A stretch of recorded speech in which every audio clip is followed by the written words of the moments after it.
Good morning, everybody. Welcome to this first public session of the Education Select Committee in this Parliament.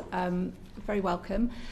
This morning's session, we are taking evidence from the Children's Commissioner for England about her work. This is a timely session given the very recent publication of new work on deprivation of liberty orders, and we're very glad to hear from you this morning. Thank you very much for being with us. I'm going to begin our questioning and ask you, first of all, you've been appointed since 2021. How would you assess your progress against the core priorities for the Children's Commissioner since that time? And are there any particular lessons that you've learnt so far that you'll be taking forward into the next 3 years of your appointment? Oh, so many. Look, it's first of all, it's a privilege to be here at the first meeting of this select committee, and you hold me to account. So, on behalf of children, so it's great to be here. And you know, the role is virtually 20 years old today, and this role before I say this role was set up after the untimely murder of Victoria Climbié 20 years ago. This role was set up to try to prevent that ever happening again, and unfortunately, you know, we find ourselves in the situation of, about cases that are going through court we can't talk about, but we find ourselves in a dreadful situation of seeing these things happen again and again. So really, you know, that's the first place I always look to in terms of this role. And I have also, in terms of how I'm going to assess myself, I think I have a number of powers, just for those new to the committee. One is to call for data from any public body. One is to enter anywhere where children are held in public, and one is to demand a response, and I use those fulsomely. And again, how I've used those is something that I want to talk to you about.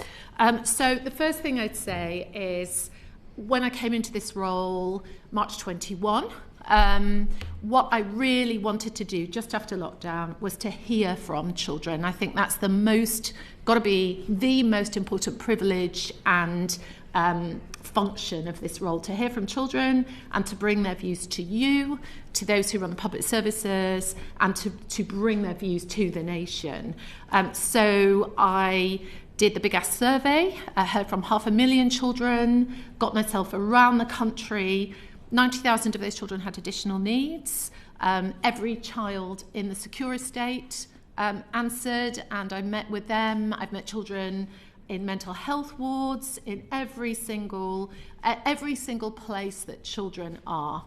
And recently, just before the election, I carried out my midterm major survey, the Big Ambition, and heard from another 400,000 children and asked them what did they want from the next government.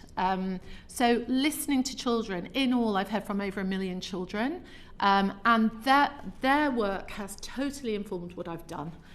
So if you read my strategic plans, which are published, they are completely guided by what children have told me.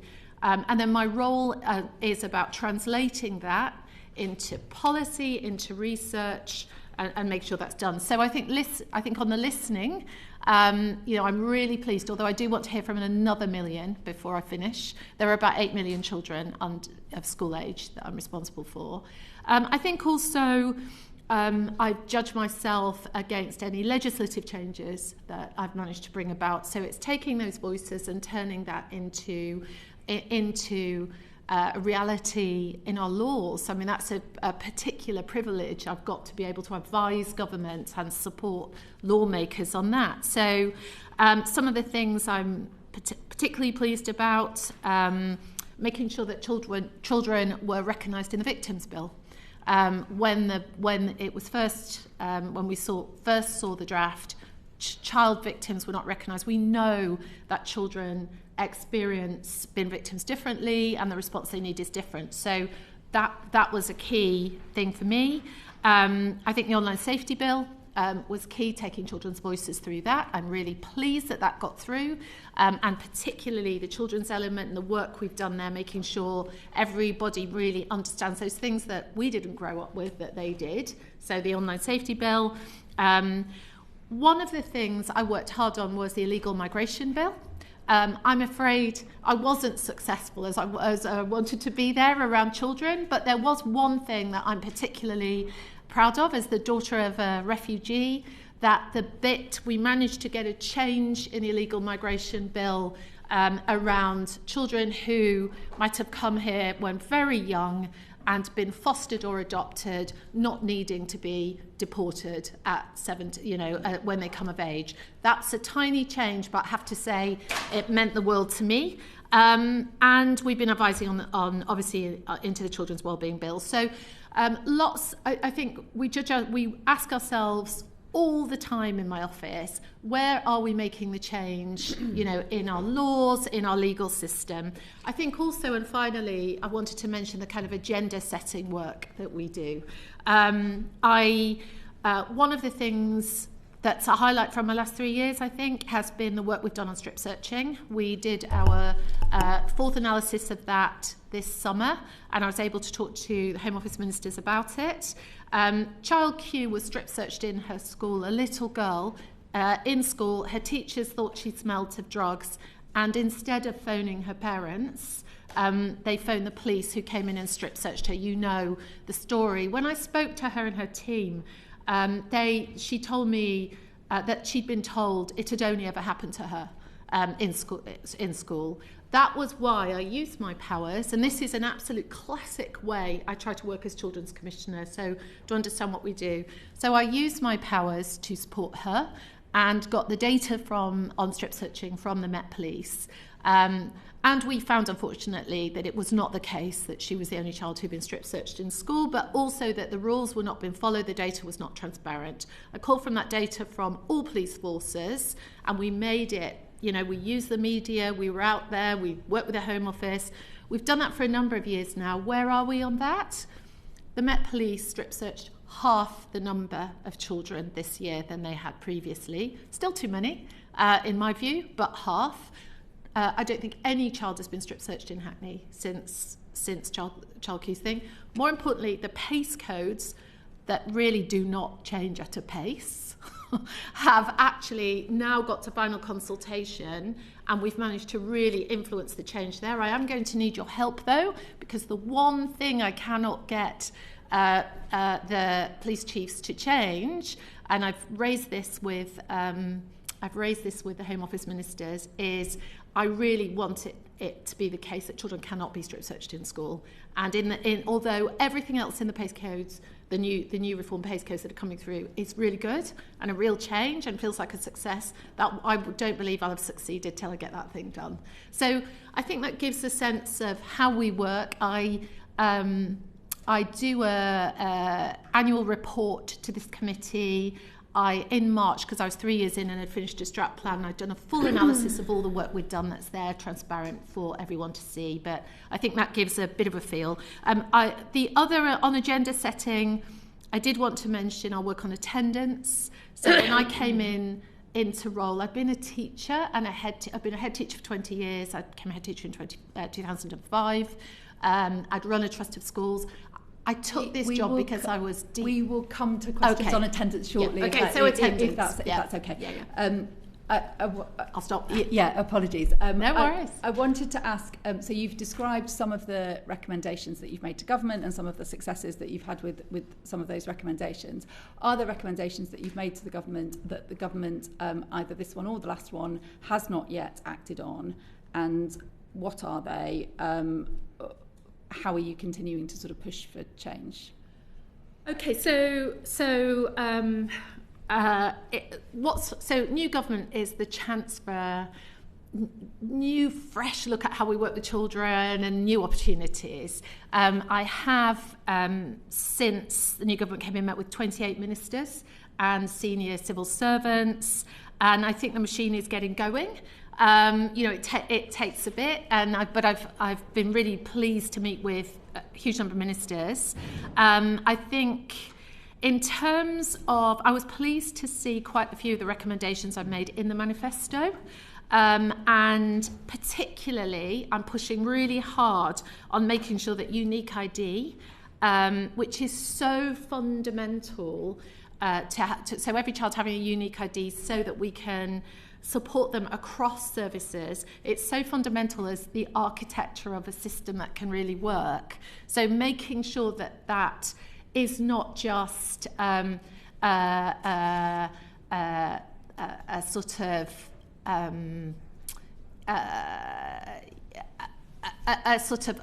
that making sure that that is ambitious enough, and actually that we engage parents with it as well as services so that it really can support children is a key one.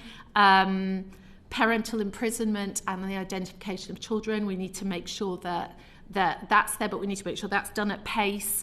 The elective home education register, it's for 10 years people have been saying that's going to happen. It's in a manifesto. I need it to happen now. So I think it's more about pace that I'd want to encourage. I need it to start happening. So I've absolutely been able to meet ministers. I've brought challenge about, as you can imagine, from my recent stuff about deprivation of liberty, social care system. I'm hearing all the right language, but what actually getting these things done is really, really hard, and it's detailed, and it's about bringing along all the leaders on the ground, and it's that bit that we really need to make sure happens. Thank you. And aside from things you've mentioned, just by way of introduction, and then we'll move on to detailed questions on a lot of the aspects that you've touched on already, what are the things that the government could do right now that would improve the lives of children in England? Okay, look, I've got a massive list. Of course I have, because we want this to be the best place for children to grow up in the world, don't we? That's our ambition. So additional needs. We're hearing a lot coming out of government about SEND. Previous government had worked on SEND reform, but I think really getting to grips with additional needs and ensuring that every child's needs are met there is really important. I think being ambitious, what I'd like to see them, I want them to reject a trade-off between standards and the most vulnerable. The most vulnerable need standards more than anyone. So I think there's something really, really important there.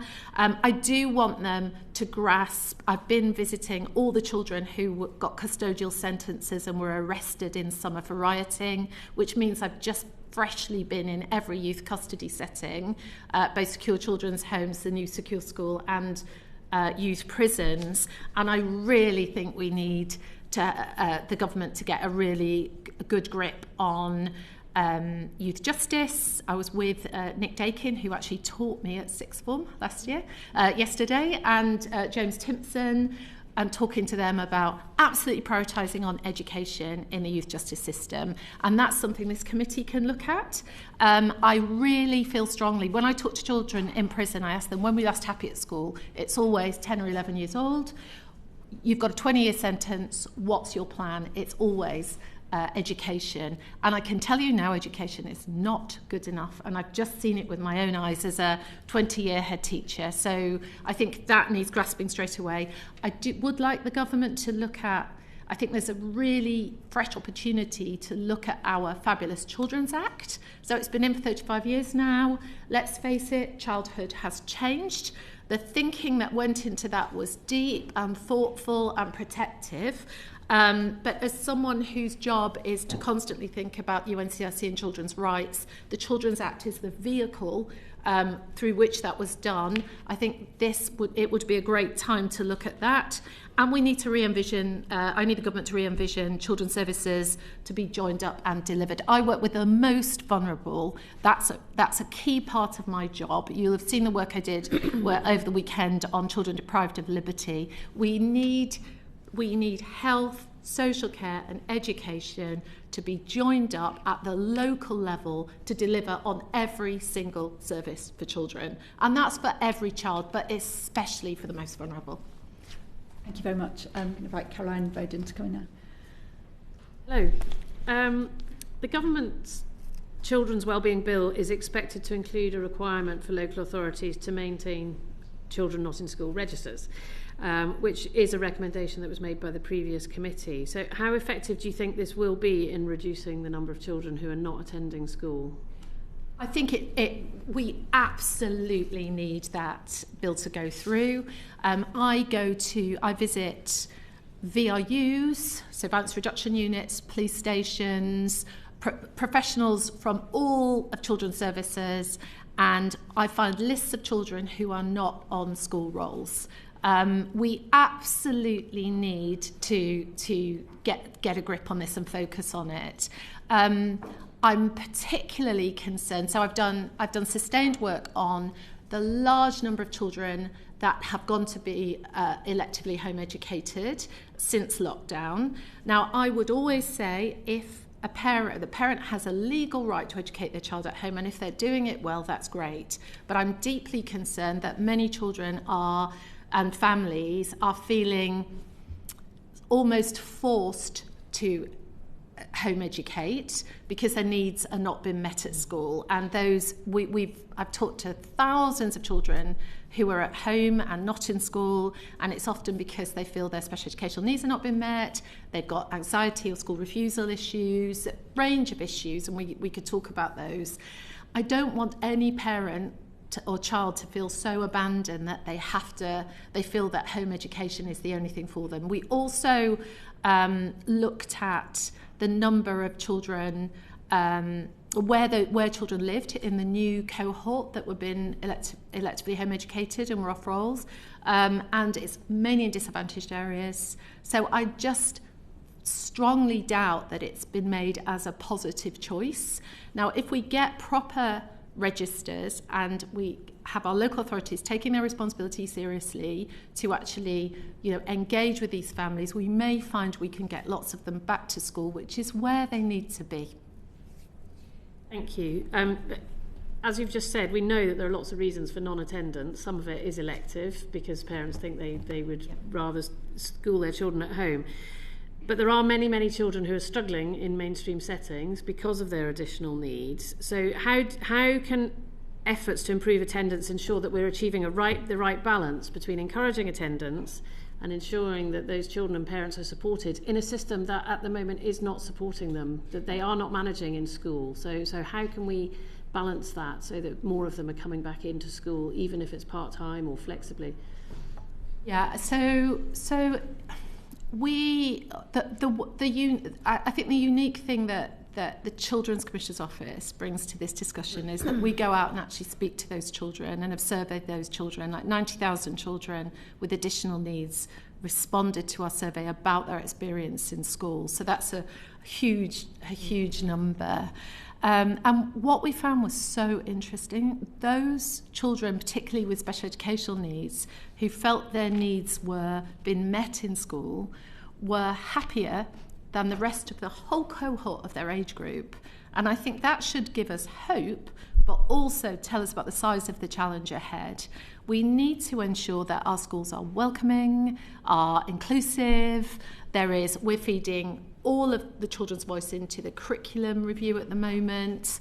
And I think one of the best examples I can give you, I was on the National Attendance Alliance in the last government, and I got a bit frustrated because we often sit up here, don't we, and we talk about what should be happening and what should be right for children. So I worked very hard to be allowed to set up as independent chair the Manchester Attendance Alliance. I worked closely with Greater Manchester, and we brought onto that group 11 chief execs of all the areas. Kate, so the mayoral office was there, health, the BRU, and all the services, and we worked really hard. We didn't have too long at it, about 6 months, but we want to carry on. We worked really hard to identify who wasn't attending school and why, and we looked at severe absence in depth. We looked at issues around inclusion. We looked at why children, which children were missing school and why. And what we managed to do really well was, and train 420 schools in attendance, but both in how to manage attendance, but also how to work with children who are persistently absent because they felt their needs weren't being met. And I think we got about a 2% raise in the attendance rate, so we were really pleased. We'd worked together, but what we realised is we needed everyone on board to really support children who weren't going to school because they felt their needs weren't being met. That's everything from head teachers working on the curriculum, to health, making sure that children's mental health and health needs were met, SEND needs were met. Lots of children out of school waiting for diagnoses. My recent work on NDD showed that, if you've got Down syndrome, you're waiting for 2 years for a diagnosis. Cerebral palsy, you're waiting for 3 years. Autism, at least 4 years. We've got 40,000 children still waiting for diagnosis. So making sure health was absolutely a partner in education. And then it's at the bottom of that, it's relationships. If a child comes into school for the first time who's been away and they're not wearing the right uniform and so get a detention, or things happen in that first time, they'll be off. So ensuring that schools are really, really inclusive and supportive is important. There was a lot there, but there was a lot there. I'm going to hand over for a supplementary question to Caroline. Do you want to follow through on yours, and then I'll bring Caroline in, because I think she's got a couple of questions as well. So that's you finish? Fine. Okay. If that's. So what more do you think local authorities and schools could do to trace children who go missing from education? So I think with that Manchester example, I think I've tried to set up what really good local working could look like. And actually, if we have a unique identifier, if we have one of the things we found in Manchester, which was a place where people, professionals feel a real a sense of local loyalty, it took a lot to get the schools and the LA colleagues actually working together and talking the same language. I think it's about those local relationships across services, to really, really working on behalf of the child. We set up severe absence task force. We set up, there's additional needs task force. There's so much that we can do to wrap around the child, but my big point, I think, is it's got to be done locally. We can sit up at the national level and say, this is what should happen with attendance. It's local relationships that will do it. So I see a little bit of a disconnect in something that you said. So you talked about a child who's been off for a while, coming back into school wearing the wrong uniform, being given a detention, yep. Sent home. I have literally heard that very example in Devon, yep. Of a child immediately being sent home after coming back, having been out of school for at least 6 months. And how long is it going to be before that child sets foot in the school again? But in some of our trusts, discipline is quite a key thing, and they're really strict on things like uniform. So surely this means that we're going to have to change that approach. If we're looking at getting these children back into school, then that kind of overrides the discipline on something like uniform.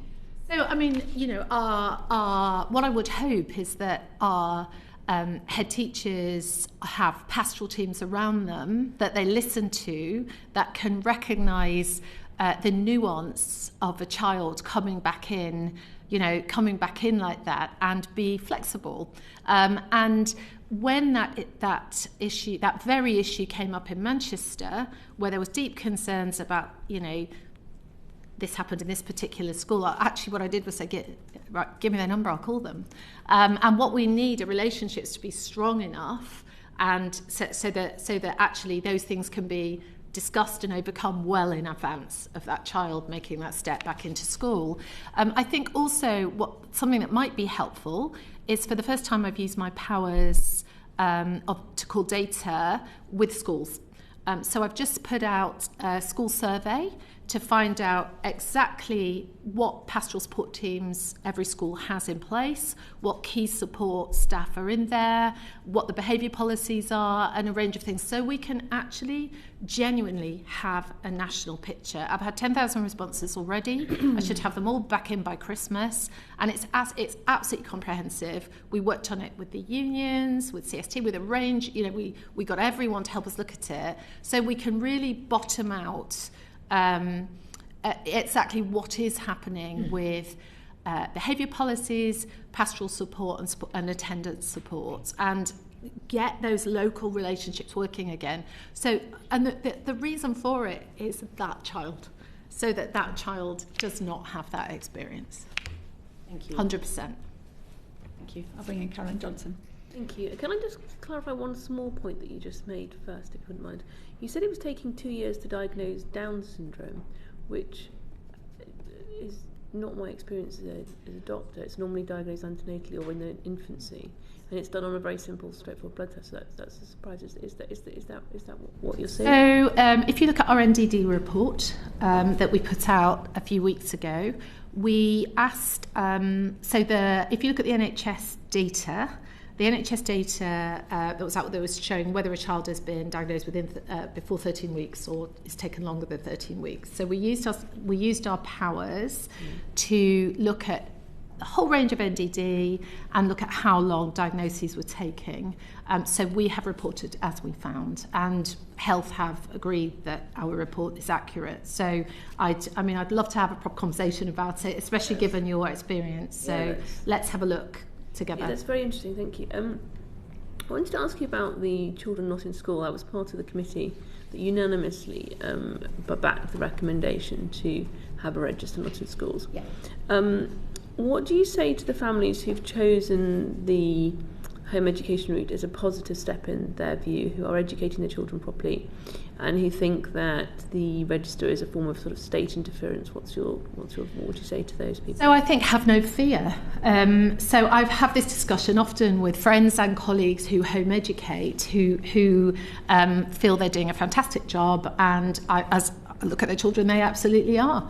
But I think have no fear, because this is about really us ensuring that no child is vulnerable because of the decision to home educate, and that the most vulnerable are supported. So I have always supported the legal right to home educate. I've seen excellent examples of it, but I do think that massive rise in the numbers of children going into home education, and particularly the vulnerability of them, means that absolutely do support the register, and I've always been clear on that. Thank you. My other question really is about the role of parents versus the role of schools, where responsibility lies. We've heard a lot recently about children not having their teeth brushed. Well, schools must brush their children's teeth. Children not having their clothes washed. Well, the teachers are washing their children's clothes. Some children are coming to school having not had breakfast. We must give the children breakfast at school. Taking aside there will be a small number of people who are unable to do so, who need social care to step in and support them, whose responsibility is it to get a child out of bed, ensure they're wearing clean clothes and brush their teeth and take them to school on time? So I think the children that I speak to and the families that I speak to, I always see myself as Children's Commissioner for Children and Families, because actually, the family is the most important thing to a child, and that is what will ensure that they thrive and grow up happy. That's what children tell me all the time. Absolutely, the children I speak to and the families that love them and bring them up want to be the people who do that. I do think that we need, that we have seen greater need, particularly following lockdown. I didn't see it as much. There's always been need, but greater needs growing post-lockdown, certainly around things like cost of living issues, whereby parents have been really grateful about things like school breakfasts, which is actually a relatively cheap intervention that can be really helpful. But the majority of parents I speak to want to do it themselves, and I think we need to think about how some of the services that wrap around schools can be the people who support the parents who are finding those things challenging. Let me think of an example. When I did my family review, independent family review for the last government, one of the things parents told me, family was the most important thing, right, no question, but also when the first place they went to when they needed support was family or friends, and when they had to rely on services, they wanted those services to feel familial, local and sustainable. So I think there's something about thinking about how we support the families that really do need support, and sometimes it is support around parenting, and where that support can come from, and having a really good early intervention support workforce is where I would think that was the best place for that to happen. Okay, thank you. If we look at the example of, say, toothbrushing, for example, and we've heard about the number of children coming into hospital to have huge numbers of teeth removed. There is a balance we struck in ensuring we've got good dental care for children so that this can be interpreted at an earlier stage. But I'm interested in the idea that we're going to have children having their teeth brushed in school, because children are already in school for 30 some odd weeks a year. And actually, for some parents, you may be disrupting the routine that makes it less likely to get brushed the other 20 weeks a year. And for some, are we just tolerating a low level of neglect in which some children are just not getting properly looked after and they're not having their teeth brushed? And if it's down to money, could we not give them a toothbrush and toothpaste and send them home with that, and empower the parents to do it themselves, insist the parents do it themselves? Yeah, I mean, look, interesting. I've just come back from Norway, where if you're arrested, you go to the barnehus. If a child is arrested, also look at the youth justice system. And in the barnehus, they have a dentist, because they think dental decay is a massive sign of neglect. And I think when I talk to children, and in the children's responses to the Big Ambition, being able to see a dentist, dental health and their own health was a really high priority. So I think we know it's important. We have a cohort of children who see their health as important. I think as a head teacher for 20 years, I think I would see the challenge to be how to do really good health education, including learning how to do this and how to do parent education. And that's what I would personally, as a head, want to do. My final question, if I may, Chair, is further on neglect. There are different forms of child abuse, as you're aware. Yeah. And some of them have had a lot of attention in the press: child sexual abuse, physical abuse, and in some respects neglect is much more, and emotional abuse are much more difficult to define, more difficult to prosecute. Yeah. Do you think that means that they get ignored or insufficiently investigated and insufficiently managed? Gosh. So I think, are you talking about in schools or in services generally? I mean in services generally. Do you think that we pick up on neglect less because it's more difficult perhaps to define? So I do think services are very finely tuned to focus on abuse for obvious reasons. And I do think neglect, from what I've seen of social care, social workers, there is a genuine concern about neglect as an indicator. Of abuse. Yeah. Yes, but I think where the challenge lies probably is in resource to prioritise the action that's needed on some of those indicators when there are so many cases of obvious physical and sexual abuse. Thank you. I'm going to bring in Marie. No. Thank you. Earlier, in one of your earlier answers, you talked about delays in diagnosis and the crucial partnership between health and education. How confident are you that the government understands the cross-cutting nature of SEND issues, and how much engagement have you had with government to ensure that there is cross-departmental working? Yeah, so it's yesterday I had my first conversation with the new second Perm Sec in health on justice issue. I've met with Andrew Gwynn and talked about the part that health needs to play, and I've obviously met with Secretary of State for Education to discuss this and her ministers. I actually think special educational needs, additional needs, and particularly the interface between health and education in this space is probably the biggest issue of the next few years. I think we do work. I think departments work in silos, and we see the result of that. So there's conversations with ministers and good intentions. I'm hoping that the health mission and the opportunity mission will allow and I know that's the idea, to bring together the departments to look at that. But when I'm out in the country, that's where I really see the divide and see, for example, children. We've got to a situation with SEND figures rising hugely, that those very, very acute health care children all children have been funneled down a route that was really meant for them when the EHCPs were developed. So I think we've got huge issues here and huge issues to get this working well on the ground, working well between health, social care and education, and making sure that children are supported properly. That's really helpful. And just in terms of your point on silos, what is the most significant priority in terms of overcoming those silos and creating a bridge between different services to do the best for SEND children? So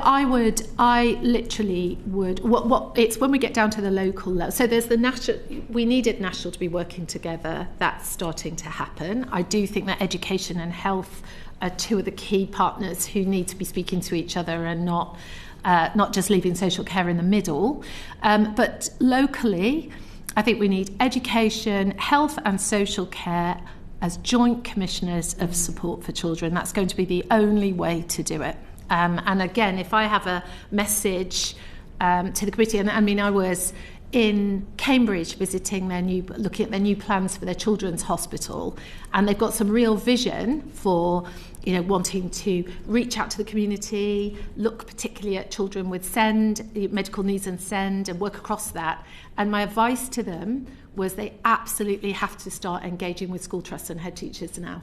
And we were putting together a group to do that. So I think that I would go for joint commissioning, joint responsibilities, because unfortunately we've got some of those services with thresholds, some of them without. We've got, I think, too much passing of the buck between services, so that rather than children's needs being met, who's going to pay is the question. Thank you. And the National Audit Office report on support for children and young people with SEND shares concerns highlighted in your October 2024 report on waiting times for assessments and support, which you highlighted earlier as well. What specific action should the government take to address those issues? So I think we need to, I think there needs to be numbers of appointments opened up now. I'm really cross that I'm hearing fantastic things from health about GPs and the health of the nation and older people, but not enough about children. So I would like to see children focused on by health, and I think there's an urgent thing about appointments being opened up now to get, we should not be having these long waiting lists, we should not be having such long waiting for assessments. But then I think we need to look at the whole system, and I think I've alluded to what I think should happen there, which is we need health, social care and education to be working together, taking responsibility and commissioning together. Thank you. And your report also highlights the frustration and impact on families in terms of their health and well-being. What steps need to be taken to address those families' feelings of distress and isolation? Yeah, I think, look, a big thing that I see that is often overlooked is communication. I talk to children on waiting lists, and particularly children with neurodiverse conditions or potentially neurodiverse conditions who are waiting a couple of years. Now, those are not the children that you should leave without communication. So I think there's something about improving communication that could be done. And again, this unique identifier is a great opportunity to start thinking how we could communicate with parents better.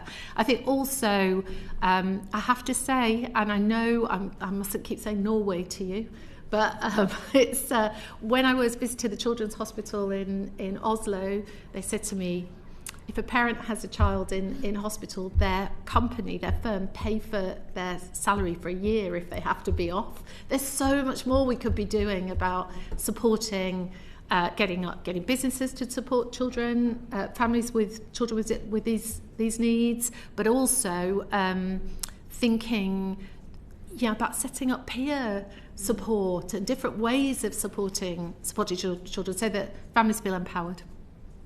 Just one final point from me, and building on what you've already said around support, what more specific support could be given to parents and families pre and post their child's particular diagnosis? Okay, so at the moment, the system for parents feels adversarial. We had 13,000 tribunals last year, and the vast majority of them were won by parents who'd gone through years of legal advice to try to win their tribunals. We need a real reform of that system.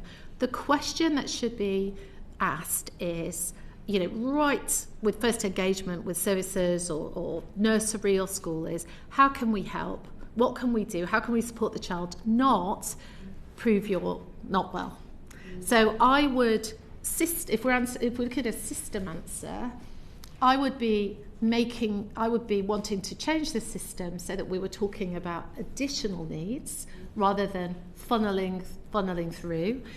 And I would be getting the ed psychs and the speech and language therapists and others back working in nurseries, in schools, as supporting the professionals with how to ensure these children thrive, not waiting for an EHCP before you get any support, and that becoming a massively legal and adversarial approach.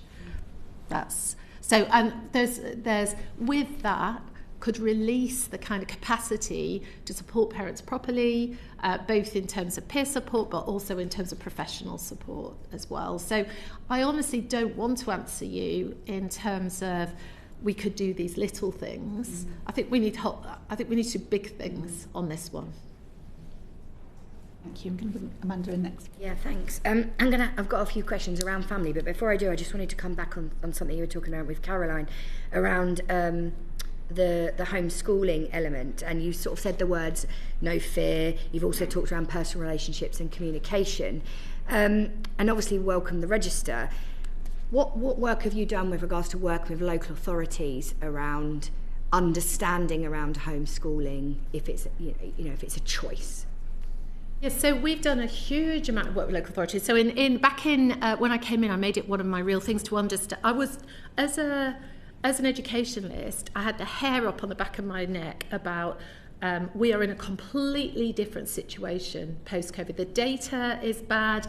The Department for Education, although some pads were very good, the Department for Education didn't recognise the data as serious as it was at first. It then did. So I went out and did an audit of every single local authority to find out how many children they had on roll, how many children were not in school, where those children were. So we established a national picture. We then went and spoke to all of those children. We looked at the capacity in local authorities to deal with it, and we've proposed, spent years looking at trying to be the communication between national and local authorities and the children in what they need to do to get the children back to school. And the three big buckets of anxiety, school refusal, special educational needs, and children just missing completely from education, which is why we've got to get that unique identifier through, because those are the most vulnerable children who are there. LA's were really variable in their response because they've had a lot of the capacity has gone into the school system, and is often been used well, but that ability to really champion the most vulnerable, the data skills you need for it and others is variable, and I think needs building back. So, and we work very closely with DCSs and the attendance teams, which again are really variable to think, right, what should the standard be? And again, if we really want to improve attendance, I think we have to look locally at the LAs, ensure that I think DCSs are supported by directors of either inclusion or education who can convene, have data capacity. It's not about going back, it's not about getting involved in binaries around you're either pro this one or pro that one. It's about how do we move forward and use everything we've got to really ensure kids get their right, which is to go to school and to thrive locally. And it's going to need the LAs and the school trusts, many of whom do a fantastic job, both sides. Yeah, apologies. It was, and also around those ones that want to keep their, want to have homeschooling. I guess that was my sort of right. Oh, sorry, I got you yeah. to wrong. So what? So how are LAs working with people, with parents who choosing to homeschool? So again, I think it's very variable. It would be the answer. Some are really on it and have really good up-to-date data. Some not, and that's about capacity, I think. Yeah. Okay, also, it's about inspection. I mean, I do feel that any that and I've challenged HMCI about this regularly, that attendance as an area look and a focus in LA inspections should be there. I really do, and because I think it's fundamentally we want our children to be able to thrive at school, and that bit really has been not looked at. Thank you. I want to look at two reports that you've done, and you've touched on them in some of your answers. And the first one is the family section in the Big Ambition. You've advocated for the establishment of family hubs and universal access to parenting courses. So what discussions have you had with the new government on greater support for families? Okay, I'm actually going to meet the DWP minister just after I finish here. So I think, and early on, so Janet Davey and I have discussed family centres, family hubs at length, and I think there's big support for the brilliant work that was done on them. My challenge is to scale them. My challenge is also, when I did my family review, what the adults in this country told me was that there were two institutions they trusted. They trusted schools and they trusted GPs. And I think in terms of where family hubs can be located, I would really like to see them co-located around places that parents trust and want to go. So I've been discussing that and keen for that work to continue and expand. And particularly one of the issues I've been raising is around workforce. So one of the problems with lots of early help workforce and family hub workforce is it's done on a year-by-year basis. And we need, if we're going to really have those sustained familial feeling relationships, they need to be done on a longer term basis. Thank you. And you mentioned the family review of 2022. Has the current government indicated whether they'll be publishing a response to that? And if so, when would you expect it? They haven't indicated it. I hope they do. I look forward to it. I've been waiting. So it'd be great to get a response to that. Okay, brilliant. So you haven't got a date, but it was something you wanted to look for. The government also announced a cross-party creation of the Child Poverty Task Force to develop child poverty strategy for spring next year, of 2025. How will you contribute to this process? Have you started that? Yeah. So, look, when it comes to child poverty, there are particular groups of children I'm really interested in. I was a poor kid, daughter of a fifth child of a steel worker, sometimes on free school meals, but I had the relationships around me and the school around me that allowed me to thrive. I meet children around this country, and often heads and others will convene them for me, who are too small, who are not eating properly, who are living in appalling accommodation, so appalling I wouldn't even want to describe it here. And for me, those children have always been a deep, deep concern. Now, when I spoke to children in the Big Ask and the Big Ambition, they didn't talk to me about poverty. But what they did talk to me about was their parents been worried about the cost of food, then been worried about them having great ambitions, but been worried that they were going to be able to afford them, and they were concerned about other children too. So they had a lot to say about what, you might use a word like poverty, but what actually that looks like in terms of life. So housing, been moving to your been moved out of your B&B, not been able to eat properly, and I'm particularly worried about that small group. So the government's asked us to bring children's voice to the Poverty Commission. We are doing that energetically as we do, and trying to show the nuance, because the last thing I want to do is pathologise not earning lots of money. I was a proud working class girl, and I don't want to say that in any way my life was in any way less, but I do feel there are some groups of children who are feeling, particularly through housing, through and a range of other issues, we do need to address their needs, and that's what I want to make sure I do at the Property Commission. Thank you. And I guess looking at that then, what do you think the strategy should look like? It's interesting, isn't it? Because everybody focuses the debate on the 2-child limit. So I'll get that one out of the way nice and quickly. I personally am a third child. So when I look at the 5, so when I look at the 2-child limit, I think, well, what about me then? So I would rather we didn't, I am against 2-child limit. I understand why it's there, but I'm against it. But actually, I think we miss a trick if that's all we look at. We need to look, I want to see a policy around children and families that support families with children. When I look at welfare policy, I worry that if you are without children, you are better served than if you are with. We need to be supporting our families to be able to thrive, but also to work and to succeed and have good lives. So for me, it's about the whole of DWP's policy focusing on children, families with children. Also, one of the things I proposed in our family review is the family test, so that we look at and I know that has been picked up, and was picked up in the manifesto, that we look at every policy through the lens of family and how it's going to affect family. It's what makes up the country. It's the most important bit of our country. Children in their families, that's where it should be. Brilliant, thank you. And you've touched on one potential that's been sort of put out as a way to reduce the impact of child poverty.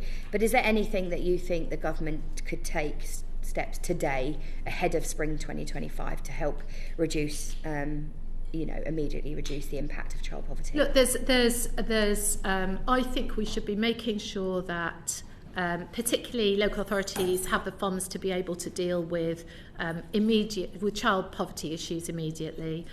Also moving, I think housing is probably the most important one. I've got kids talking to me about moving B&Bs, the instability of feeling that, I visit schools where large percentages of the schools are finding a way to deal with that. I deal with the housing crisis, particularly in our bigger cities, is absolutely critical. And of course, things like breakfast clubs really help. It really helps. So, there are simple things, but I think getting the funds down to the people who actually deliver the services locally, so that whatever the individual needs are can be met, is what I would advise. Thank you very much. Children Fisher, do you have a working definition of child poverty that you hold? So look, I'm fully aware of the different definitions of child poverty. I think my opening remarks around poverty were to try to put a bit of context around what I'm talking about when I talk about children in poverty, which are children in deep and desperate needs and family in deep and desperate need. I don't want to pathologise, people who are working for low pay but doing really incredibly and important jobs and bringing up their families perfectly well. I don't want children in families like that to think there's anything amiss or awry. So for me, I'm focused on those children who are at the absolute extreme edge of where housing is inappropriate, where there might be food issues, where their absolute basic needs are not met. So not to trivialise low pay, you think the child poverty strategy would be well placed to really go after deep, entrenched, long-lasting poverty? Effectively. That's what I said. Absolutely. You said it better and more That's rarely the case. And in terms of trying to put meat on that kind of statement, are you willing to go forward into this process talking about root causes and kind of peripheral causes of poverty, whether it's family breakdown, whether it's long-term unemployment? Are you willing to go that far? Or you've talked about housing, but I'm willing to do whatever the children tell, whatever the children are telling me their experiences. So what my job really in this, I think, is to reflect the experiences of children and what they're telling me. And that's why one of the strongest things they talk to me about is their concern about their parents, their concern, that there's that side of it, but also those children that tell me about some of the dire circumstances that they live in. I think there are facts of the matter that I think you're probably alluding to around things like the impact of family breakdown and other things that where they're the facts of the matter. Most teachers who I've talked to would cite parents as the biggest influence on a child's life, on their life outcomes, on the probability of them doing well at school and doing well in life. Do you think policy has reflected the importance of parents up until this point? Do you think it could do more to reflect the importance of parents going forward? Yeah, I have always secretly seen myself as the Children and Families Commissioner. I think children talk to me about the importance of their families all the time. Whatever shape or size those families are, they talk a lot about grandparents, they talk a lot about the extended family that often government doesn't see, which is why one of the reasons I'm so supportive of kinship care, because those deep bonds really can be hugely supportive. I think, and I in my family review, I spoke at length about how both children and adults in this country see their family life and their families as the most important thing. So, in terms of your conversations, I just want to get a feel of, you will go in and bat for the Supporting Families programme, reducing parental conflict, all of those soft services that are so important. We heard about family hubs earlier. These are things that you're going to push, you feel? And I will be pushing those with the DWP Minister this afternoon. And on that, to follow up on that, it's just occurred to us, so you haven't met the DWP up until this point? No. Okay. So, I have been working through... ministers have been really good. We've literally just had change. I'm still doing the welcome meetings. So I met Justice this week, just starting the DWP now, and I'm hoping for a regular. I always did have a regular meeting with DWP, and I'm setting that up at the moment. And can I ask a blunt question? Have you felt in any way that the transition has been difficult by virtue of the fact you were appointed by a Conservative government? So I was appointed by a Conservative... It strikes me as odd that you haven't been invited in to meet the DWP. No, I don't think there's anything other than really, I am an independent children's commissioner.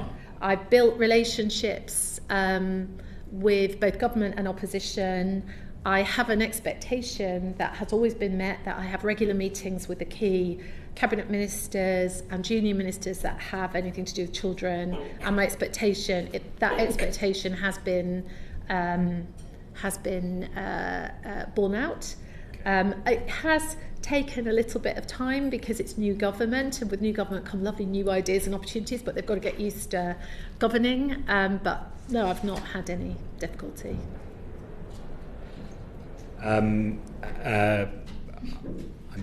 Finished. Thank you very much. If I did, I'd tell this committee. We'd like to hear it. Yeah. Thank you. We will go back to Marie. Thank you very much. So earlier you reflected on some of the important work that you're doing on the justice system, particularly the work that you're doing speaking to child victims of crime. And I wonder if you can talk to us about the impact of the Victims and Prisoners Act 2024 and whether it has had the desired effect to better include the voices of children and child victims. Okay.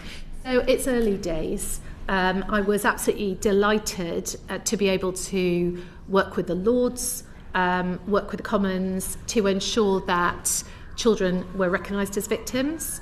I was able to take members of the Lords, including one who's now Justice Minister, to see the Lighthouse in Camden, which is a fantastic multi-service way of working to support child victims. I will judge and that service really does it. It's police, health, social care.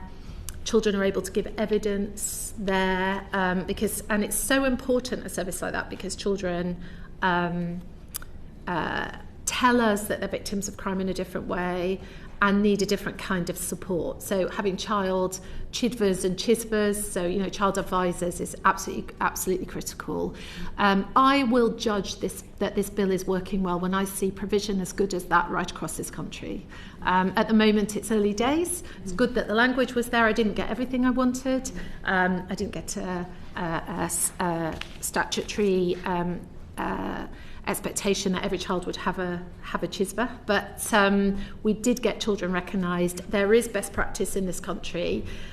We now need to make sure reform happens, that those funding streams are used so that every child who experiences crime can have that, and is a victim, can have that experience, can have such a positive experience as the ones at the Lighthouse. And just to follow up, to explicate that a bit more, so in terms of your expectations around what the Act would achieve, and the delivery in practice in terms of a child-centred approach to commissioning, sort of what do we need to see more of that you're not seeing at the moment? So absolutely, the reason I use the Lighthouse as an example is because that really is an absolute paradigm of good practice. A child has an advisor right from the start. They have a range of professionals, social workers, health, and others who can support their physical, emotional, health and legal needs. At the moment, for most children, that is not their experience. And yet, we're funding silo services. What my expectation is that what this bill will, what the recognition of child victims will bring about is a reconsideration of how child victims should be supported, at the very least with their own advisor, someone who can help take them through this experience. I brought Children's Voice, young people who had been victims. It's very rare to be able to do that, but we got a number of children who came and spoke to ministers and professionals about their experience as a victim, and it was like aha moments of like, oh, it's really different, isn't it, in terms of your maturity and how you and how you need to be dealt with to actually thrive afterwards. I just think we need that multi-agency working to be able to support children who have been victims of serious crime, and particularly sexual crimes, to do that well. And I will be following up with the brilliant colleagues in the Lords, for example, who really supported this to help them get them to keep the pressure on. Yeah. Thank you. We'll go to Serena. Thank you, Chair. The new government manifesto promised to build on the Online Safety Act. For you, what should that look like? And upon reflection and practice, where is the legislation lacking? Okay, so since I came into post, I've been taking children's voices through the Online Safety Bill and doing research, and we've done lots of research with children's voices about their experiences. They live in a completely different world to the world we grew up in. You don't need me to rehearse that. But just to put that in a stark way, when I asked children all around this country, in schools, in rural schools, everywhere, when did you, and we've got the data to back this up, when did you first see really serious, anti-women porn? It's normally around 11 or 12. When did you first see extreme violence? And I'm talking about things like beheadings, gore, hideous things. It's around 11 or 12.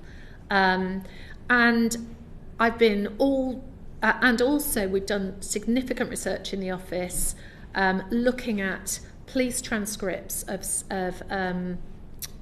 peer-on-peer sexual abuse and victims' transcripts, and you can absolutely see the influence of the online world in what's been enacted and the abuse that children are experiencing, to the point that I would talk about causality. So we really have done a lot of work on this, as well as taking children's views, as well as meeting parents whose children have taken their own lives because of pro-suicide material and the range of work.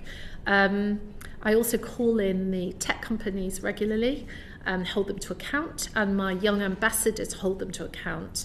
One of my young ambassadors recently with X told them they were not X, they were triple X, which was absolutely appropriate. I mean, there is material on social media that our children should not be seeing, even if they are going on there at the appropriate ages, and in fact most of them are not. Most of them are younger, let's be honest. The reason I brought up the age of 11 or 12 is because that's when most children get their phones, and that's when, and even if they don't, someone else will be showing them it. So we must do more. The big opportunity of this Parliament is the Children's Code. So the Children's Code has been put together by Ofcom at the moment. I have submitted my thoughts about it and spoken in public about it. I don't feel it's strong enough. I feel that it leaves it to the discretion and is almost written for the tech companies, the media companies, rather than for children. I don't think it's written for children, and I don't think it shows children's voice. My young ambassadors recently did a podcast, you can see it on my channel, with Melanie Dawes, who's working very hard at Ofcom to try to get this right. I think we should be challenging the Children's Code and ensuring that it's a children's code for our children that protects them from the wild west of the social media. So, interestingly, you mentioned the important role that Ofcom should be playing, and you spoke about a few strategies, but you mentioned the importance of pace at the start of this morning's committee meeting. How important do you think that is in terms of Ofcom being able to liaise with the tech companies to bring the pace of change that's clearly needed? So Ofcom have assured me that they will take action, they will make prosecutions if necessary, they are working on the Children's Code, but absolutely I can only concur that pace is absolutely critical, and it needs to be yesterday in terms of what our children are experiencing. So our predecessor committee's inquiry into screen time found a lack of support for parents and schools to effectively manage children's online presence. What should this new government be doing to help parents and schools to keep children safe online? So I think there's a range of things, and I think they're all things that can happen now. Assuming the Children's Code moves quickly too. Most schools in this country restrict phone use. I'm doing in my school survey, I'm asking them. So we will find out for the first time the full national picture of how much schools restrict phone use, and also what their policies are around it. I think RSHE, and I know we might get to pick that up later, but teaching about, I mean, one of the things children say they want in the curriculum more than anything is to be taught about how to be safe online by people who know about it. And I think that's absolutely critical. There is huge amounts of advice out there for parents, but it's an absolute minefield, and we need to have that public conversation, and we need our schools and others to be explaining to parents why this is important. One of the things I did early doors in my role was get 100 16 to 21-year-olds into the DFE and get them to write a booklet with me. What do I wish my parents had known about the online world? Because I thought their voices were the most powerful. Don't give them it too young, they said. Don't let them take phones to bed at night. Talk to them about what they're seeing. Put boundaries around. Don't just take phones off and not discuss it with them. Talk to them. There's some really powerful children's voices there that we try to get out. So the more of that we can do, the better. Okay, so would you agree that more or better training for teachers and support staff is really important here to ensure that through the curriculum we have digital training, digital literacy training consistent across all schools? I think there are two things. I think there's the curriculum, and I absolutely think that we need to make sure, one of the subjects that's been squeezed the most has been RSE, and that's the absolute right place where children should be able to express their concerns, and it should be of high quality, and children tell me it's not in lots of cases. So absolutely. But I think there's also something about ethos and what young people talk to me a lot about is needing a trusted adult in school to be able to talk to, that the school ethos, the pastoral system, the way the head teacher leads, the assemblies, the ethos of the school actually reflects what children are facing and gives them advice, support, and helps them. So both those things, both the pastoral and ethos and the digital literacy in the curriculum. Yes. And just further addition to that, so we've spoke about schools, and a lot of the conversation was for the older age children, but in terms of early years, what more could you do in your role to support early years educators and childcare providers in helping parents support the children to not be so reliant on electronic devices at such a young age? Yeah, really important, isn't it? Because what we want to children being able to explore the world, play, communicate with each other, and certainly we publish advice and could talk to early years educators about that. But I do think it's a really important and well-known point. Okay. Dame Rachel, you submitted evidence to the previous committee's investigation into children's social care. And obviously events happened, there was the general election. Just wondering what your reflections are on what's changed since then, and what now the new government needs to do in order to reduce the problems in children's social care. Look, I think we have to be honest about the parlous state of children's social care. So I would want to start by saying we have children in the care system, being looked after where half of our local authorities are not even good for children's social care, right? So and there are lots of reasons why that is. And I talk to children. I run an advocacy service, so 3,500 children a year who are the most complex children in social care talk to me about their experiences. We've got children been sent to live in children's homes too far away from home. We've got them not involved in their decisions about care.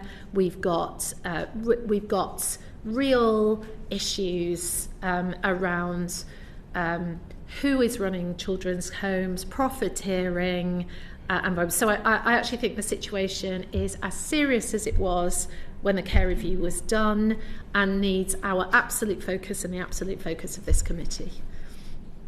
One of the recommendations that you made in the Big Ambition report was for a children's social care funding formula. Can you talk us through how you see that working? Just really simply, in education, there's a national funding formula. So whatever type of school you've got, a child, there is a national threshold. I think we absolutely need that in social care. At the moment, we've got 150 plus different ways of funding children's social care, and we've got directors of children's services desperate to deliver for children, the children in their care, who are been set annual budgets, and they're competing with bin collection, adult social care, and others. So I think one of the most powerful things we could do is have a national funding formula that sets an agreed threshold. That would also allow longer term planning. It would allow us to I've been talking recently about children deprived of their liberty, the lack of secure beds.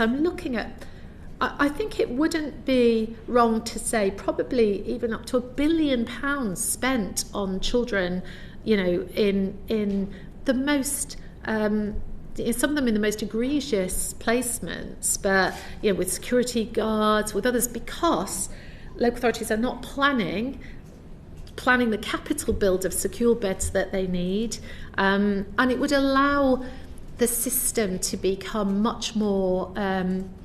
It would allow the system to generally be a corporate parent, basically, because you could plan, you could do capital, you could plan your support, you could keep your children with you. Are you having conversations with ministers about? Yeah, possible? and I obviously published a paper on this from the Big Ambition, and it's something that we're talking about. It is. When I became Children's Commissioner, I was shocked and horrified by what I found in children's social care. I could not believe we'd seen so much improvement and support in the school side. I could not believe that children's social care was in the parlour state it was in. And I can only think, and I have challenged ministers, many ministers and junior ministers and people who had oversight of this, and I can only think that there was something about, there are obviously political issues, but something about the fact that it's not seen as a national issue in the same way that education is, and we have to change that. And it's not enough just to talk about early support and the hugely important care and love and things we need to give to children. That's important, but it actually needs some real hard, pounds on decisions and to allow the local authorities to plan for this. Thank you. What would a better advocacy system look like in children's social care, do you think? So it's interesting because I run an advocacy service, but my advocacy service is for those children who are absolutely at the acute end, often in the youth justice system, maybe on a dole, maybe on a whatever. But I do also get referrals from every local authority, every children's home that's judged inadequate, far too many. And what I've realised from looking at those is that we need an independent advocacy service. I'd like to see an independent advocacy service so that every child in care has a genuinely independent advocate who can support them. Too many children tell me that their needs are not taken into account about where they live and the decisions that are made about them.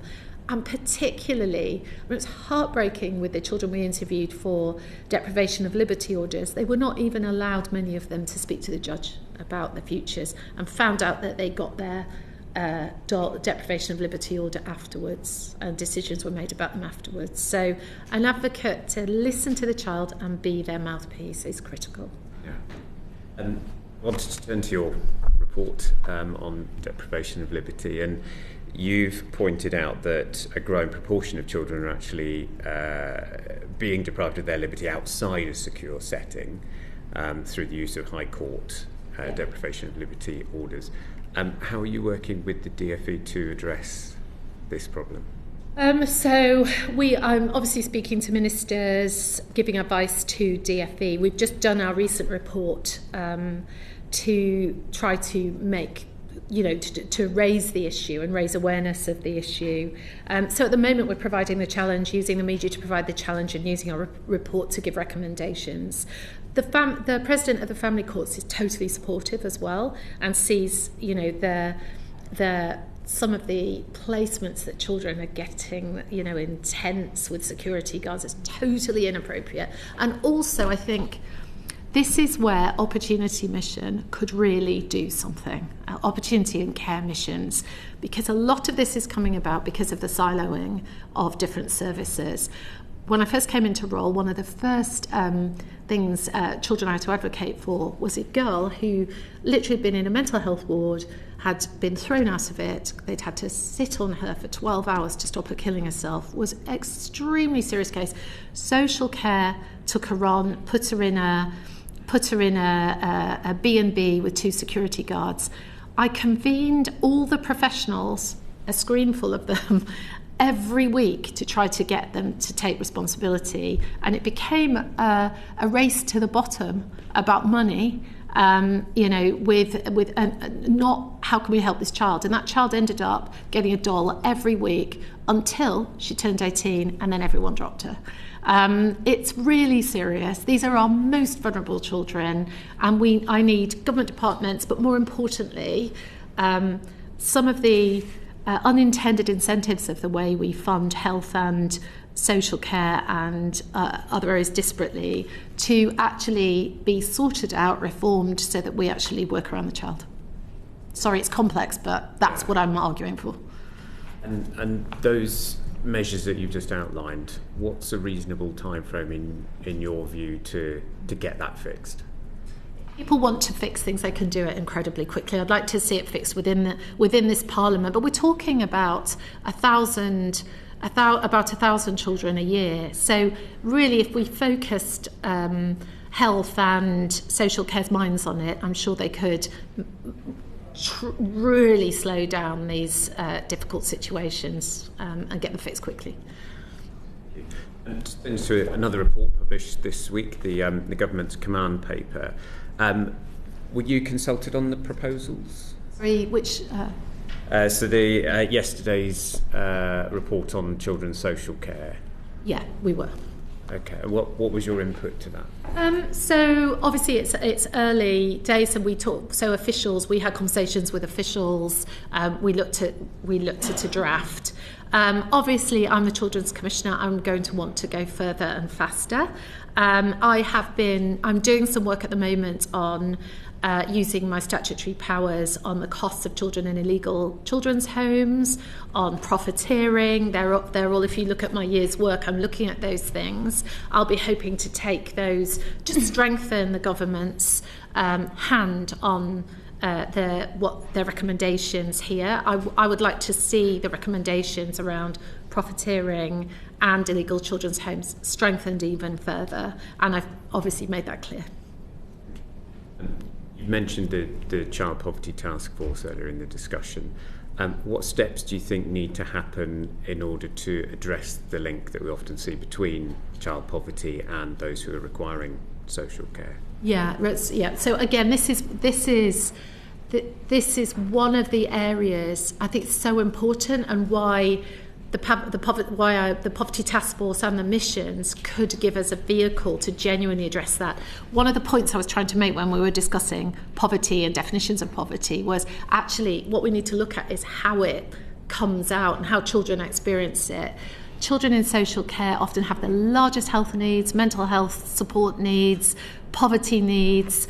One thing I was hopeful about that happened last week was the Ministerial Care Leavers Board was convened. I was able to go along with that, and tell the ministers that I was holding their feet to the fire about the needs of care leavers and children in social care, and there was real commitment from the Deputy Prime Minister about being corporate parent, and I've asked her to speak loudly about that, so because as one of the most powerful women in the country, that will have an impact.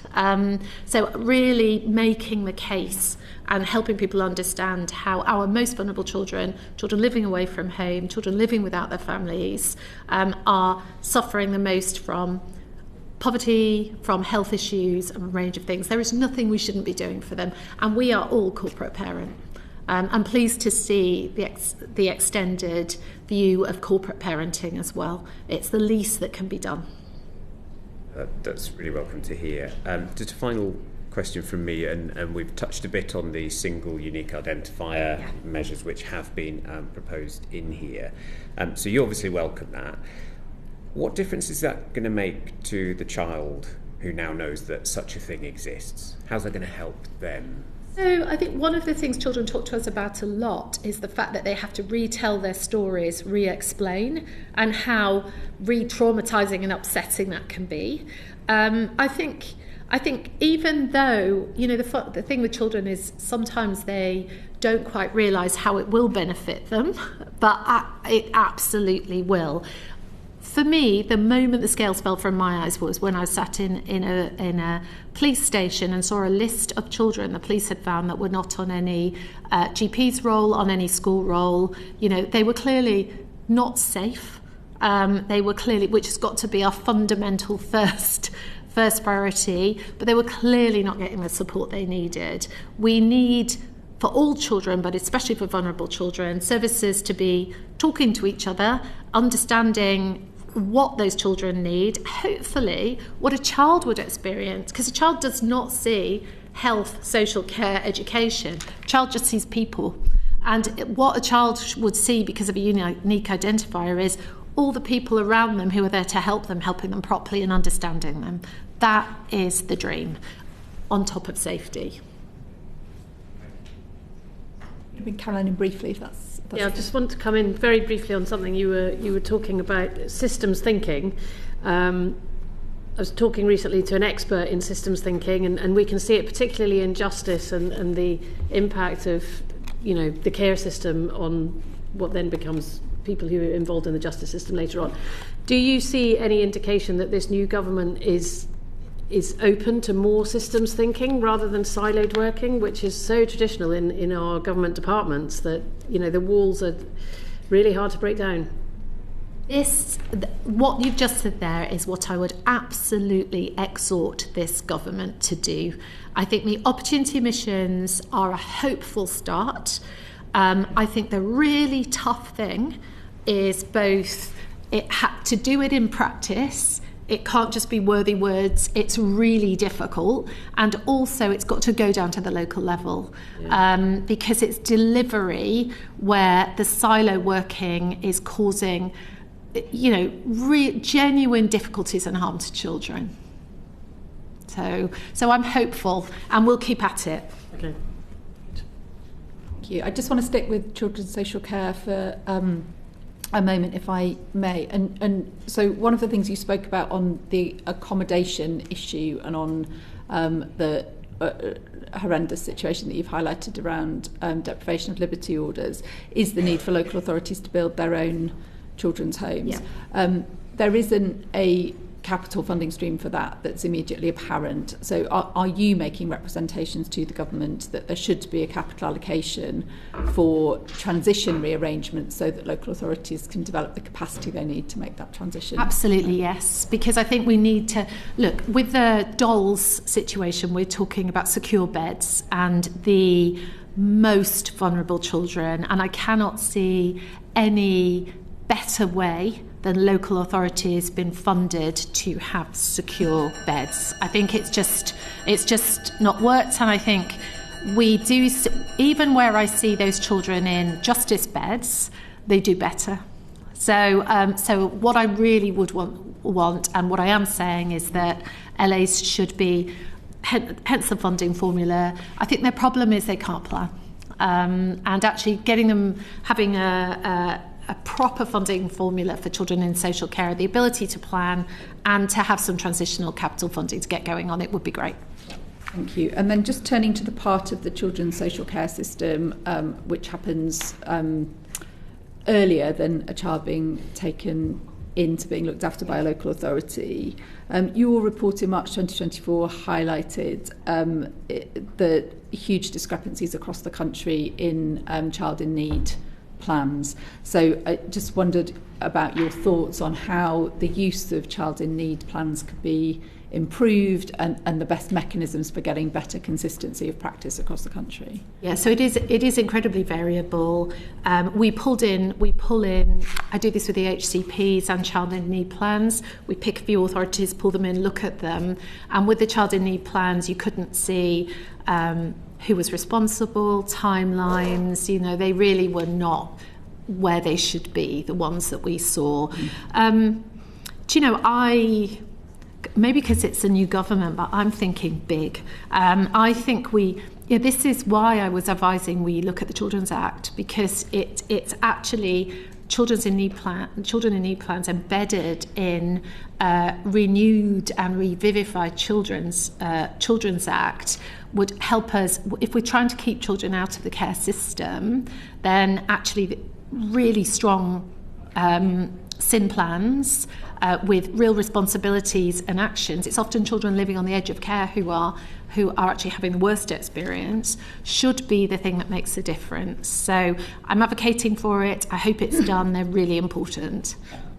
Thank you. And then the aspect of the children's social care system, which is probably not talked about nearly enough, is the care and support that is provided to disabled children. And you'll be aware that the Law Commission recently published a report which advocated for a new legal framework for the care of disabled children through children's social care. Are you engaging with that review? Do you agree with that assessment? And what do you think is the way forward?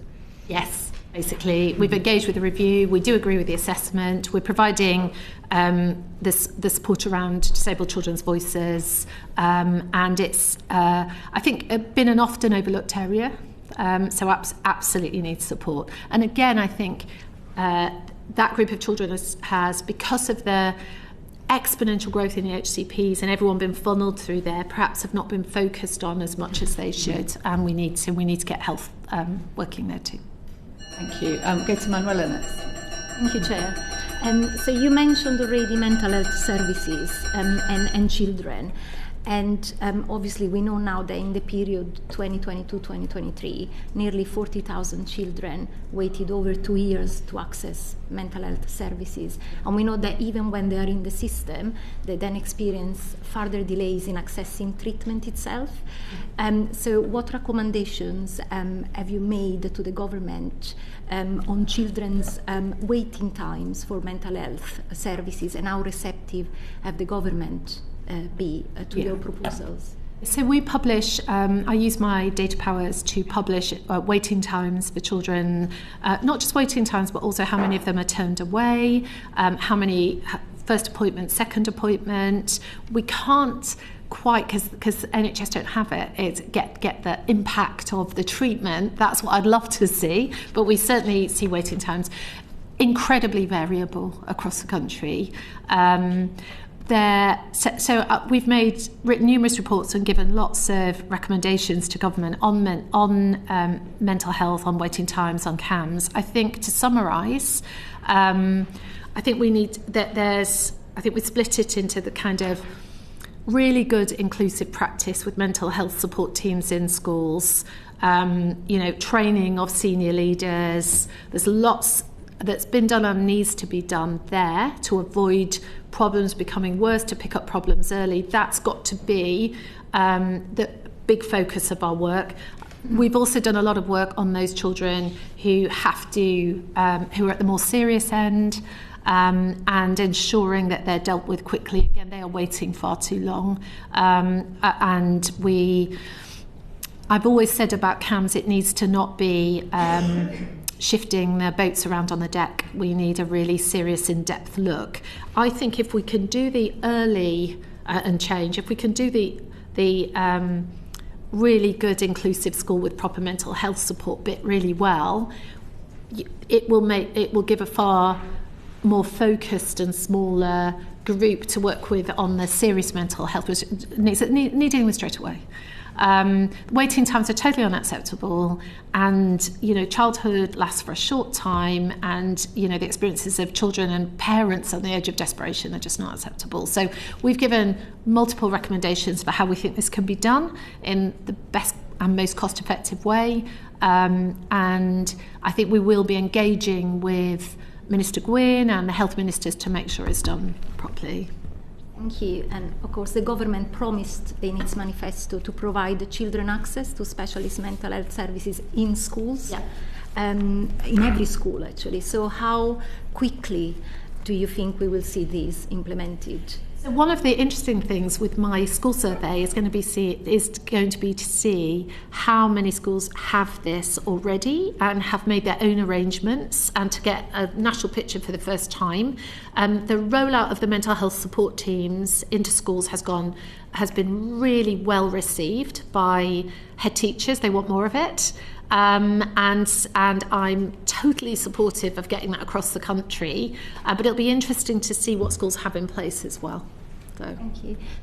I also have another question about the transition between children's mental health services and adult mental health services, because parents tell me they're very, very concerned how this transition gets managed. They fear that the child might be put at the back of the queue, or that there's going to be even more delays. So is this an area that you will see? If we have a 17-year-old, how is that transition managed? What's really very interesting is working with the children's hospitals. A child is identified as a child up to 16.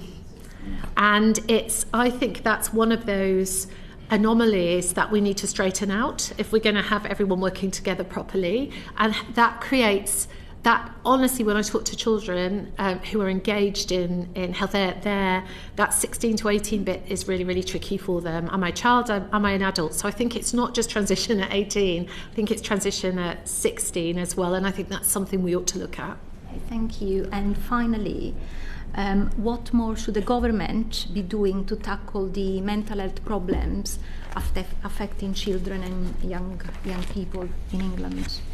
Okay, so I think we've covered some of the really important things. I think the first question we need to ask is, what should childhood be like in this country? How can we ensure happy, healthy children? And I think we started talking about that. And I think that's where we should go at this from. We've definitely got a tail of lockdown, a sort of long tail of lockdown, where we saw an exponential rise in anxiety, school refusal, mental health issues, no question. Children who were holding things together before lockdown weren't during and after. So there's a bit that's about deal with that, it's going to cost, but that particular generation need our support. But then, and I hope we'll do this as a committee, I think there's something about really, childhood is important for itself, and a happy,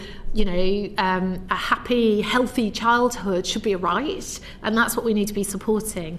To do that, it's all that early upstream work. So it's how are we talking to children in schools? What does education look like? What does play look like? What are we doing about the online world? It's all of those wider things that are absolutely, and how as adults are we supporting children? So I think those things, and they're very much embedded in the UNCRC. So it's something that's I'm very alive to. It's what children talk about. We want childhood to have joy and happiness and fun. That's what we need to be working on. So, yeah. Thank you. Thank you, Serena. Thank you, Chair. So a few questions on jobs and skills. How should PSHE, personal, social, health and economic education, be changed to better equip young people for life, so they have the life skills ready as they navigate adulthood? And as well as that, what additional support should there be provided to schools to better equip teachers to prepare children? I taught RSE for many, many years. This is my absolute bugbear, but I'll try and be brief. Look, when I ask children, I'm talking like now 1 million children, what more do they want from the school curriculum? You might think that they'd say to me, oh, we want written assessments, not exams, or we want this, we want that, da-da-da. No, the biggest thing they say to me is we want to learn how to be good and effective and successful adults. That's what they tell me. We want great jobs when we grow up. We want to know what they are, how to get them. We want to know how to manage our money. I talked about this in hundreds of places, hundreds of schools, whether it's children in prison, children in some of rural schools. I want to know what a mortgage is. I want to know what debt is. I want to know how to be successful. So there's all of that side. And also they want to know how to be successful parents, they want to know about RSE. One of my absolute most shocking moments in the last couple of years was when Chris Whitty called me in and spoke to me and said, do you realise, Rachel, that the gonorrhea and syphilis data is the worst since 1918 and 1945 respectively, when it started being gathered? And the second fastest growing group is 13 to 20-year-olds, one 13, 14-year-old diagnosed every day. All I can say to you is, as a former head teacher, the first question I ask myself is, what are we teaching the kids in school about RSE? Are we teaching them how to keep themselves safe? Because if you put that combined with services not been drop-in anymore, when we were young, you just drop in, right? And not now, you have to make an appointment. So kids are not there. So I think they really want to understand how they're going to be adults, how they're going to keep themselves safe, how they can look after their health, but also, and these things come across so strongly in their responses to us and in every conversation I have. So yes, and I've got boys who say to me, teenage boys who say, we've had 20 lessons on consent and consent's important, but actually I want to know about feelings, and I want to know about how to make a family, and I want to know about how to have a mortgage, and I want to know about, so they really want well-taught lessons about how to be the adults that they want to be. So it's clear that from your experience, because you've mentioned talking to head teachers, schools, etc., that it's quite an inconsistent picture. Are you feeding into the curriculum review? I am, and the children are as well. So Becky Francis who's leading the review, met my young ambassadors who told her this and talked to her about their views about the curriculum. My worry is that the scope, that I just hope that this is in the scope of the review. I'm unclear as to whether it is, and I think we should be pushing hard for excellent RSE in school. Children, I know it's parents, many parents would say they want to be the first teacher of their child in lots of these areas, but also many parents tell me they want the school to help too. And there are children who don't have that adult support. So, but everywhere I go, that's what children tell me. That and changing tyres. Yeah. Just on your point there about what children are saying about they want to know what they could go on to do in life, what opportunities there are. And it was one of your big ambitions to produce, and I quote, access to high quality careers advice, information and guidance which is tailored to their interests. So what would you say are the priority steps now for the new government to start making that a reality? So high quality work experience, particularly for older teenagers, is one of the number one things that children and young people want. They want to go out and see it and experience it. That closed, obviously lockdown put pay to a lot of that, but I think we could really get behind that. I think they feel, I look as a head teacher and think careers has improved, but it hasn't improved enough. I don't think children are in any way, when I did my, when I asked children what they really want for their futures and what they thought about school, I was hoping they'd tell me they loved reading Dickens, and they wanted, no, they want great jobs. They are really ambitious, and they want their careers to keep up with that. We've got to be as ambitious for the children as they are for themselves. Because so I think great careers education, we've got to get business into schools, we've got to get children having high quality work experience. And do you know what, there's something I think we should think about. I wonder how old all you were when you had your first job. I mean, I was a paper girl at 13, I worked in the market at 15 on a Saturday. Children just are not getting those experiences, and we need to think about how to help them get some paid experiences as well in a safe and good way, because that's part of when we talk about happy childhood, part of development is taking more responsibility, being able to do things. Thank you. Serena. Okay, so post-16 outcomes for care leavers is a real cause for concern, and this was highlighted in our predecessors committee's report in 2022 on children in residential care.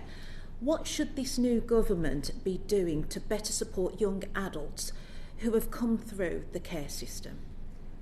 So I think it's really clear they need to be the corporate parent. They need to, we are the corporate parent of care leavers. We need to be making sure, what would you have, what would our children have? Well, what would we have as children? We'd have someone to talk to, give us a bit of advice to make sure we had something to wear, could get opportunities, introductions. There are 1,000 little things that we need to do to make sure that they get a fair playing field and the ability, despite having that really tough start in life, to do really well. So the Care Leavers Ministerial Board is looking at some of those potential things. There are things that can be done with money, for sure, but actually I think it's relationships, mentoring, support, that makes the real difference and actually takes the time. So I'm really interested in how we can think about corporate grandparenting and corporate aunting and uncling, and actually being able to get the support for care leavers. Now, government can be doing it, does a good internship scheme, it's convening business to try to do more in terms of interviews and other things, like John Lewis do very well. I'm on their board. There is no limit to those things. Making sure on the money side, making sure that utility companies recognise care leavers would be a massive start, because one of the hard things is setting up your first home. You're 18 and you haven't got the money to pay your care bill. It's those kinds of very practical things on the money side that need to happen. I've just written HE Care Leavers Handbook. It's gone on the UCAS website and was launched with the Children's Minister down at John Lewis, and we're making sure that every university realises that a care leaver might not have somewhere to go home at summer. I get calls from kids at Oxford who got into Oxford University, care leavers, and they're telling me I've got to go home for summer, and I'm like, I'll just phone the Vice-Chancellor.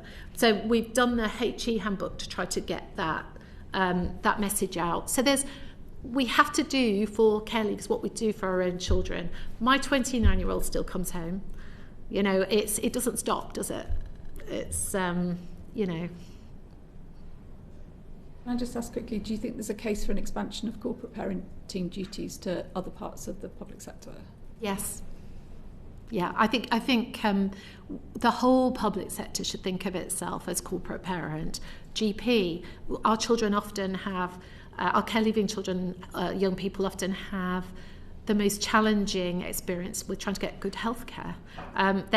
Whereas actually if it was, care leave, we can, this is priority support. I mean, I think we need to realise just how rubbish and difficult and hard some of these children's lives have been, and we need to try to take our responsibilities seriously, and everyone put back.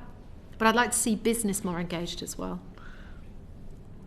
Rosemary, do you have anything more? No. Right, thank you. Amanda. That leads me on actually to, when you were describing how awful some of these kids' lives are and young people's lives, in the phrase that you used, better world, in your last report, it kind of encapsulates all the findings into one word. And hearing from you today, it's good to hear that you've met with over 30 ministers and civil servants, and you've got a programme ahead, and this is your first select committee you've come to, so that's really reassuring. And what can select committees like this one do to really ensure children's voices can be heard? In formal and formal ways. Yeah, look, I'd love to bring my young ambassadors to speak to you. I've got a trained group of 16 young ambassadors who applied from across the country, and they're from every background you can imagine. And they got the job to represent young people of this country. 2 of them are care leavers, children with a wide range of experience. So either formally at this committee or informally, I'd love to sort of introduce you to them, because they're so good at speaking. They speak to ministers, and they're very fresh. They're not professional children. They're very real, and they come up with the best ideas. So I think there's actually listening to children. I will always bring you the voices of children, and I think you should challenge me and ask me for those on every single policy area that you're looking at. And I think we should be challenging our leaders, both in the public service and in government, to do so as well. Like I say, I want to talk to another 1 million children at least, and I talk to them in the places that are the most, they are the least heard.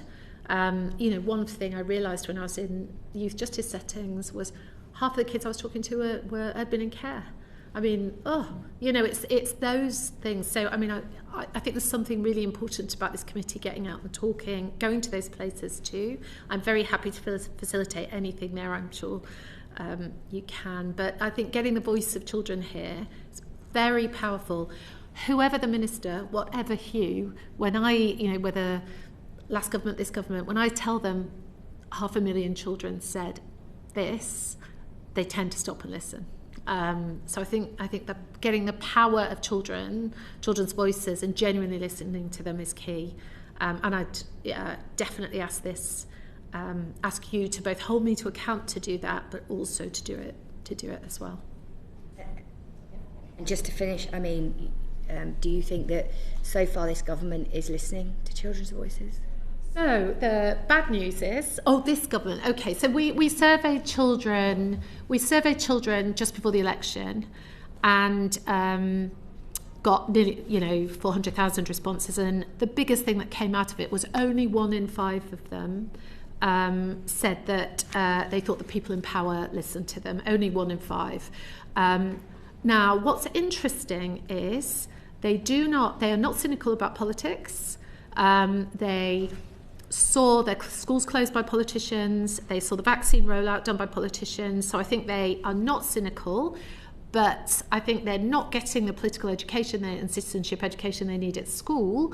And I think they're getting a lot of it offline. So I think they don't feel listened to, but I think what this government could do is make sure that public bodies consult with children themselves, and be visible.